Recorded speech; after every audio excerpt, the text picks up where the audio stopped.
It wasn't a lover, but a sacrifice.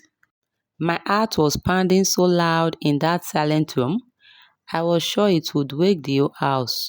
I lay there, frozen, staring into the darkness at exactly 1 a.m. The atmosphere changed. It wasn't just cold, it felt heavy, like the oxygen had left the room. Then I felt the bed dip. Someone or something had just stepped onto the mattress at the foot of the bed. I kept my eyes closed, praying my shaking wouldn't give me away. I opened them just a tiny crack, and my breath itched in my throat. Standing over my wife was a figure draped in a red, deep hooded robe. I couldn't see a face, only shadows.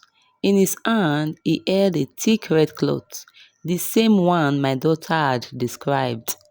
He began to wipe it across my wife's forehead in slow, rhythmic cycles. I waited for her to scream. I waited for her to kick him away, but she just lay there. Her eyes were wide open, staring at the ceiling, but they were empty. She was in a trance, completely lifeless. Then the man leaned down and whispered. His voice didn't sound human.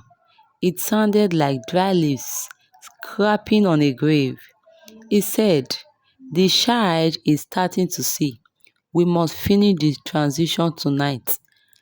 My blood turned to ice. They weren't just doing a ritual. They were talking about my daughter. I couldn't stay quiet any longer. I reached for the lamp and screamed at the top of my lungs. But the moment the light hit the room, the figure vanished into thin air. My wife blinked, looking at me as if I was the crazy one. But when I looked down at her pillow, there was a fresh, wet stain in the shape of a cross. The truth was no longer in the room. It was hidden in her locked jewelry box. I am opening it in the final part. Follow for the conclusion.